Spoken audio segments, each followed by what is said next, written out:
dear Professor von Seggern, Professor Prominski, Professor Stockmann, distinguished colleagues, ladies and gentlemen. On behalf of the Volkswagen Foundation, I would like to welcome you to this Herrenhausen Symposium on Let's Walk Urban Landscapes, which was conceptualized by the so-called Studio Urbane Landschaften. I'm delighted to see so many guests from all over the world here in Hannover, and I'm especially honored to welcome our distinguished speakers. It's a great pleasure to have you here at Herrenhausen Palace. This conference, in several respects, is a follow-up event of the 2008 conference on research by design, which was also conceptualized by the Studio Urbane Landschaften at Hannover University. Only recently, the quite remarkable book, Creating Knowledge, Innovation Strategies for Designing Urban Landscapes, was published in a revised and extended version as an e-book. While the emphasis of that conference was on research through design and new modes of knowledge generation, this year's conference seeks to explore new pathways to transform urban landscapes through innovative approaches in design research. It thus aims to make a contribution to what has frequently been called, in particular by Uwe Schneidewind and others, transformative research. Transformative research means that the idea is to change the way we address challenges, in this case in urban landscape design and its related disciplines. This is remarkable as the design disciplines are underrepresented in current German debates about transformative research. With this conference, you will make a difference as you have chosen a very unique approach. You will conduct a so-called real experiment in the frame of a real labor. I don't know whether we could translate that into English as a real laboratory, because I don't think that will work.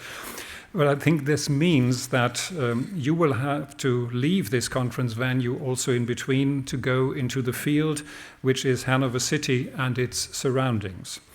Equipped with methodological design research tools and engaging them when walking through Hanover's urban landscapes, you will enter a creative process of understanding and of generating new ideas. You will test, I think, in some respects, a research approach that is trying to link experimental, intuitive, and rational capacities by integrating every participant into the creation of new knowledge. Surely, in the area of landscape architecture, we find methods and knowledge of different disciplines falling together as in hardly any other field. History of art, sociology and philosophy, but also biology, architecture and engineering sciences. Thus, the participants of this conference are, to a large number, academics and practitioners, not only in landscape architecture, but also in the related disciplines. This will foster an inter- and transdisciplinary dialogue and will hopefully lead to a novel, comprehensive understanding of landscape and of landscape design. This idea fits very well into the strategy of the Volkswagen Foundation to encourage research focused on new high-risk areas and to transcend boundaries, whether between research and practice, between specific professional cultures, or between different countries. This is even more the case because the declared objective of this project is not only to benefit the discipline through theoretical and critical debates and by questioning its self-image, but also to influence design practice and establish a new and hopefully fundamental landscape-oriented attitude in urban planning, which will hopefully have a sustainable effect on the quality of our urban life. I'm sure Mayor Hermann will address that issue in due course. Today, the topic of urban living and sustainable urban development has received much attention, not only here in Hanover, within, for instance, the frame of this year's Hannah Arendt lectures, which also the Volkswagen Foundation jointly organizes with the city of Hanover. And in this year, the overarching question is, wem gehört die Stadt? To whom does the city belong? And also, at the national level, you can find lots of efforts with respect to research on the future of cities. The FBF, the Federal Ministry of Education and Research, has launched a program called Zukunftsstadt, Future City, and has also named this year as the Wissenschaftsjahr 2015 Zukunftsstadt, so that you can see that also at the national level there are things going on. But even at the European level, you can find quite a lot of issues, if you look at Horizon 2020, addressing these kind of topics. And particularly one of the 4 principal goals of the prospective EU research and innovation policy agenda focuses on nature-based solutions and renaturing cities. I personally had the privilege of chairing the expert group advising the Commission on how to define the proposals.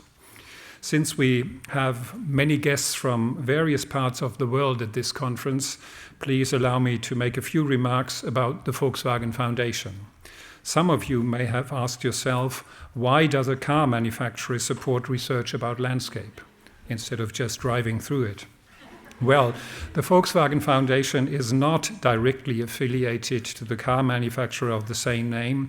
It owes its existence, nevertheless, to a contractual agreement between the federal government and the state government of Lower Saxony, which put an end to the controversy about to whom the People's Car Company belonged.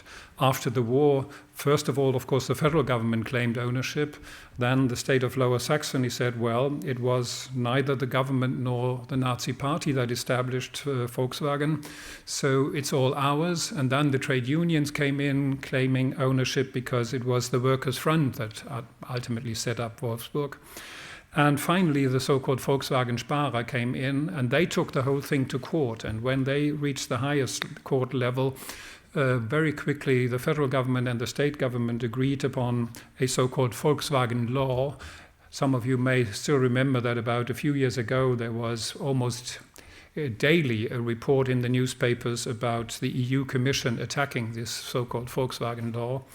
But finally, everything was agreed to actually sell the shares of the Volkswagen company and to put that money into a foundation. At the beginning, this was about 1.1 billion euros.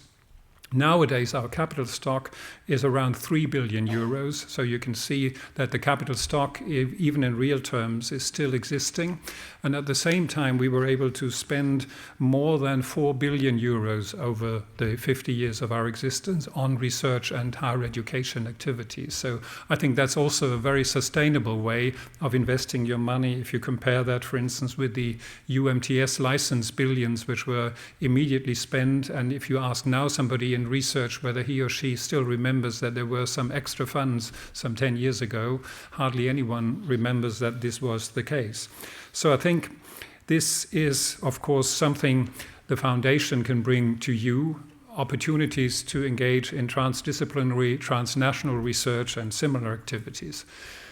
The second point I want to address with respect to the foundation is this very building. Herrenhausen Palace, of course, is the center of the 3 Herrenhausen gardens, in particular, of course, in relation to the Baroque garden. And the Volkswagen Foundation in 2007 decided to rebuild this palace, which was totally destroyed during an air raid in 1943. And for quite some time, there were all kinds of discussions and debates what to do with this place, and it was kept empty until 2010. And then the heart of the palace was rebuilt as a conference center. In the wings, you can find a museum, a branch of the Museum of the City of Hannover, addressing particularly Leibniz and his period. And Leibniz is, of course, our intellectual hero for all the things we want to organize here.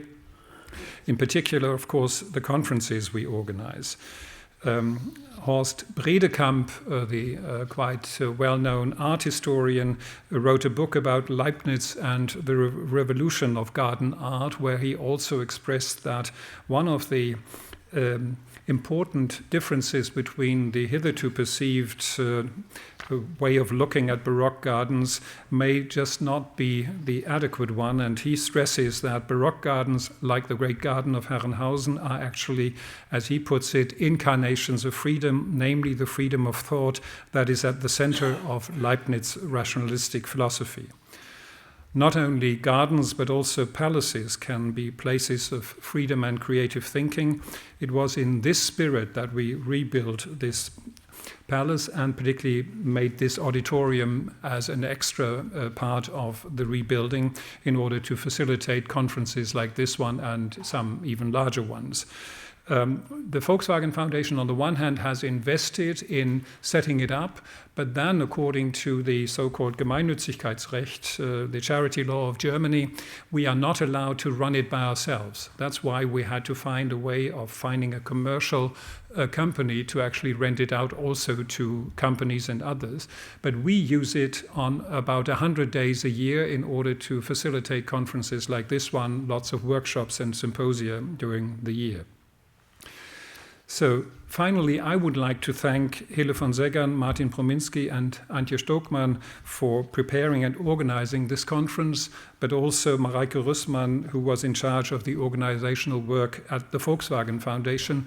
I think all of them clearly deserve, for their continued commitment, a warm hand of applause from all of us. Thank you.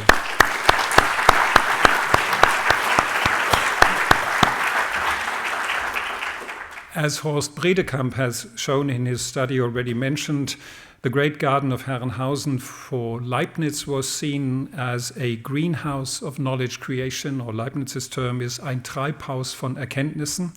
I'm quite sure that many bright ideas will flourish also in this conference room of Herrenhausen over the next 3 days. And if not here, then surely while walking around the city of Hanover. And when walking through Hanover's landscapes, please be reminded of the famous advice by Rabindranath Tagore: the foolish run, the clever wait, and the wise go into the garden. But not now, please. Thank you very much.